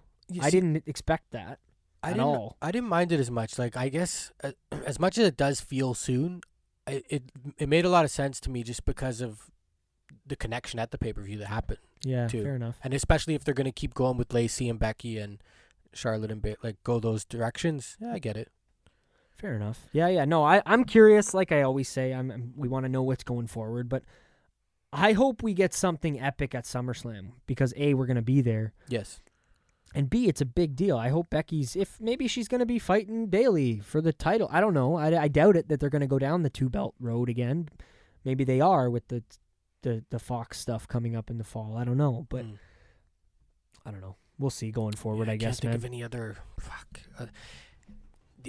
there's one that, like, could be a thing, and just because of the chemistry that's there from the past, if, like, Sasha came back and challenged Bailey maybe at SummerSlam, that'd be a big deal. That would be a big deal. Especially the whole Brooklyn...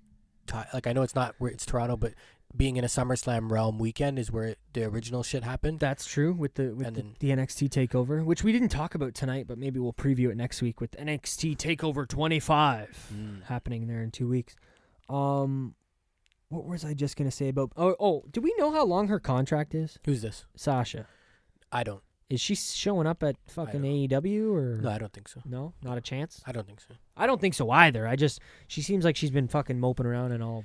I have no idea what's going on. I'm not liking that it. Whole thing. To be honest, like I get maybe you have depression. I don't know. I can't speak. Can't relate. But yeah.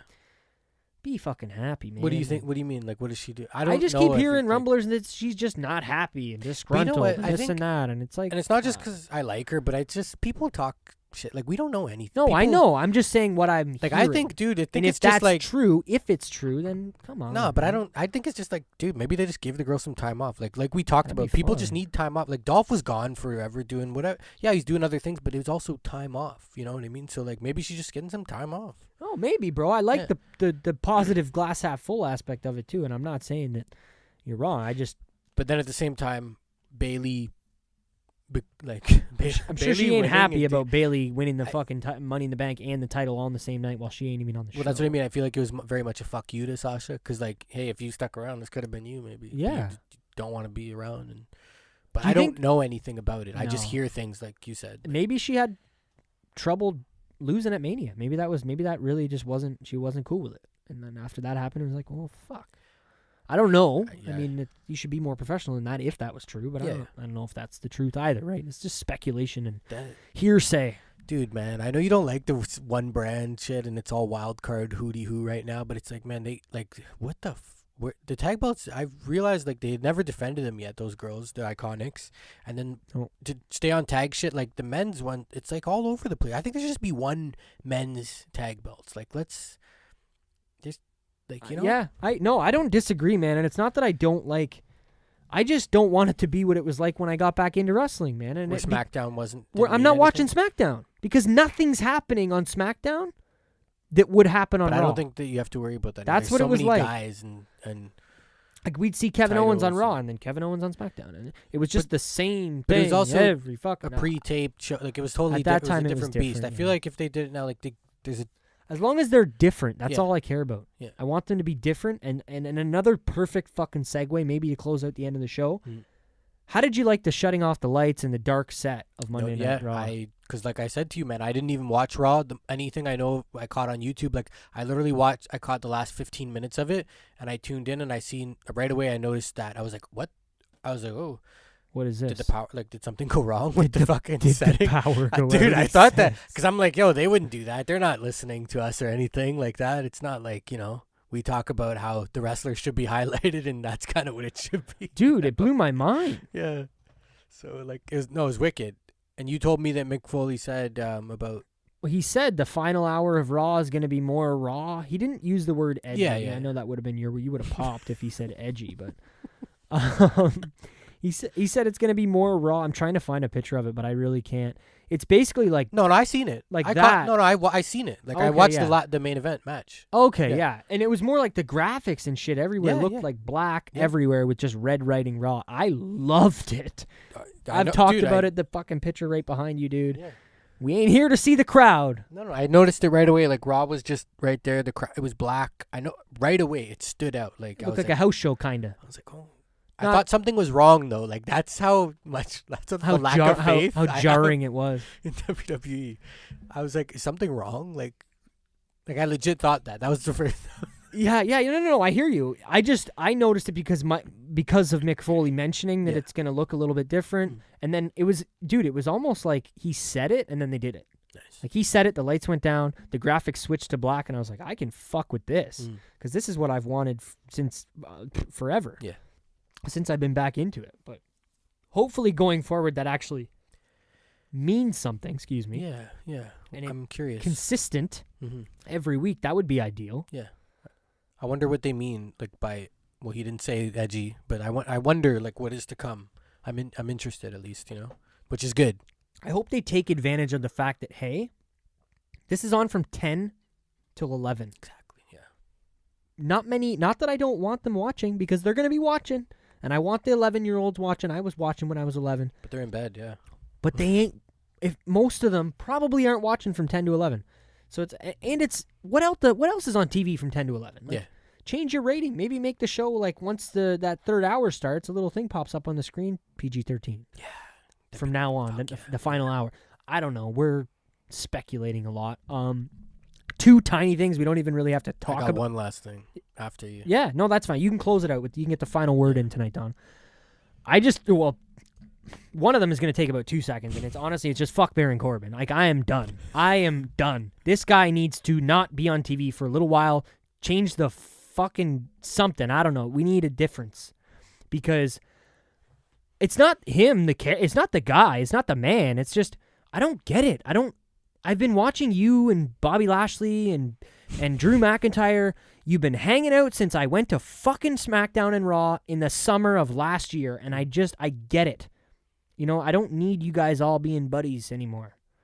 I want to, even if we're going to get him on TV, I want you doing your own fucking thing. Maybe you're next week and he's like, I want, probably already fought Finn a million times, but I want Finn, and his going forward, all he cares about is the IC championship. I don't know. Maybe it's the U.S. title and he goes to SmackDown since it's wild card. I'm just done with this friendship. Yeah, unity. This club of the waiter and the fucking the Lashley and I don't know. So wait, because I don't remember it but on the main event of Raw, like who was Baron Corbin's partner? Was it Drew? No, because No? Drew has kind of somewhat left Who was them. it? It was Lashley. Bobby. It was Okay, Bobby. Okay. I was going to say, okay, never mind then. Drew has now joined up with Sorry. Shane. Yeah, well, I was going to say that fucking, I remember Corbin fucking him in the match in the Money Yeah. in the Bank, so that would have made, I thought that was it for a second, just because I'm so used to them. Exactly. Yeah. No. So I think they've parted ways because, like I said, he's with Shane now, and he's attacking Roman, which is a good spot if you're fighting Roman Reigns. Hey, nobody should ever complain about being put with Roman Reigns because you're doing something right. But I don't know. Them again though. Why isn't he on Smack? Like I don't. It's just fuck. I don't understand. Like it's The weird. wild card thing is just. I feel like there was more guys than this. 3 guys every 3 people. Like wasn't there a lot this week? Apparently it's 4, but Oh yeah, next week. Sorry, I meant 5. I My think bad. it's just My they bad. had to come up with a term that made it okay. They had to come up with something that was like, this is okay to do. It's not. Yeah, I don't know. I don't think it is either. The other little thing, man, and this is super little, I just Yeah. wanted to shout her out. Mm. In that tag match with the women, Alexa Bliss wasn't supposed to be wrestling. Yeah. And so she had a coffee out there, like her and fucking, oh my God, Scottish lady. Oh my Jesus, Murphy. Scottish lady. Are you talking about the Nikki Cross? Yes. Jesus Oh, yeah. Christ, I can't believe I couldn't remember her name. Wow. Sorry, Nikki Cross. Not that you're listening. They were talking and they brought coffees out for them, and Alexa had like the 2 cups. She's like, oh, why'd you bring me 2 cups? And like poured the one inside the other cup and then gave the empty cup back to the person, so she didn't give any to Nikki Cross. But anyway, so they had to have a tag match. Becky came out because Becky was being interviewed. Yeah. And Nikki Cross is just kind of like Alexa's friend right now, just hangs around, chills with her. And it was Becky came out, and then the Iconics came out, and then I want to say fucking either Charlotte or Lacey. I can't remember if it was one or the other. Yeah. But anyway, they all started fucking chirping each other, and they're like, oh, let's go have a match. And Alexa's like, I'm not even cleared to wrestle. And Becky's like, oh, it's okay. Just stand there and look pretty. I'll do all the work. Literally says this on the mic. It was epic. And then she's like, let's go down to the ring. And they start walking, and then Alexa's like, oh, okay, 1 sec. Grabs her coffee and starts walking to the ring with her coffee cup, bro. It was fucking incredible. Interesting that they teamed up. And I even saw, I think it was John Draper, or it might have been Kevin Cass on one of those guys, and they were tweeting Alexa Bliss walking to the ring with her coffee might have been one of the highlights of my night. And I couldn't agree more, boys, because it was hilarious. If that's good or bad, right? It was more just like, No, for someone to say that, like that. yeah, well, probably bad, realistically, because it shouldn't be one of the highlights of the night. But it was a highlight in the sense that it was a memorable moment because it was funny. Yeah. And you're like, look at that. She's walking to the ring. And you don't ever see somebody in wrestling gear walk to the ring with a coffee mug. Yeah. So it was cool. Huh. But floor is yours, Don. Oh no, it was something very minor and weird that I was thinking about, and I thought about it watching the pay-per-view too. It's just, man, I think I'd have to go back and think about it at previous years, but I think for the first time post-Mania, and wrestling's been in a weird space anyway, this pay-per-view, the last Money in the Bank, was the most un-Mania related aftermath I've ever felt from wrestling. To me, they were so far apart. Like in the past, they've always been so connected, as in like, whatever was or story not lines? even time, fuck time, because they always take that little 4 week. I just wanted to clarify. Yes. Other than the Becky Lynch shit with her rocking her 2 belts And Shane and The Miz. yes, but like so much of it just it felt so far removed from WrestleMania. No, I hear you. With storyline, Seth and AJ, Kofi and Kevin Owens, Yeah. right? Storylines that have both been created. That's probably what it is. Mm. It's the 2 top championships on either brand have storylines that were created after WrestleMania. Yeah. Opposed to, the Becky Lynch one, or like in the past, you get Brock Lesnar versus Seth Rollins at the pay-per-view following WrestleMania. Or, ex-wrestler who lost his belt in a rematch against the person who won the belt at the following pay-per-view.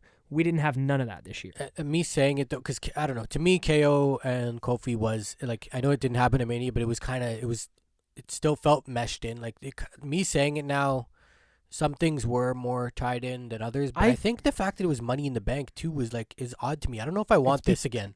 I don't think I want Mania? this again. Yeah, no, I don't think I do. I'm fine with it not being right after Mania because Money in the Bank should feel bigger because it's kind of taken the place of Survivor Series, kind of in a way, I guess, as like one of the big 4. I would rather have it be not so close to Mania either. I'm not opposed to that at all. Yeah, I like more of a aftermath type of show, like You know what I mean? Like it used to be like Aftermath on Sportsnet with Anthony Corelli. No. I was going to say no. But like it used to be Backlash, and it always made a lot of sense. Even Extreme Rules, like I never got it, but it always tied in as if like, you know, two guys had a match at Mania and it ended in some type of controversy. It should be Payback. Something. There you go. Payback should be the one. There you go. I'm good with that. Yeah. Or Vengeance. Exactly, yes. Backlash made a lot of sense. That's all I was saying. Just felt weird. I noticed it. Move along. I don't think there's a better way to end it than that, buddy. Yeah. This has been the Roundtable. It's been a good one. Another two-man booth. I didn't talk about it at the beginning of the show. Yeah. But it's kind of a... Here we are. Thank you for checking it out. Like I said, episode 38 of the Roundtable. If you don't already, go hit us up on Instagram and Twitter at PWLookBack on Instagram, at PWLookBack on Twitter. Send us a DM on either one of those. If you want topics for the Roundtable, we're interested. Questions. Send Donovan some DMs if you want some championship lookbacks. Keep them. I don't want to know. I want him to tell me. So you guys talk to him. See what you want for the championship look back. I want the hardcore title, but maybe not. Maybe so. We'll see. If you want to go get a t-shirt like Younger did and get that ring shirt, one of my favorites, teespring.com/Pro Wrestling LookBack. If you're not already on iTunes, Spotify, Podbean, and YouTube, hit subscribe on the iTunes, hit the 5 stars, subscribe on YouTube. We'd appreciate all that. Anybody that's listened to the shows since the beginning of the year, since we dropped on iTunes, we appreciate the hell out of you taking the time to check us out. Any message on Twitter you'd ever send us, we'd appreciate it. Like I said, topics, anything, just get in contact with us. We want to know who's listening and if you're enjoying the show. That's pretty much it. I've been Nick. This is the Roundtable, episode 38. It's me, Donovan. Go check out the latest championship look back. Let's go Raptors. European Championship. Stay classy, motherfuckers.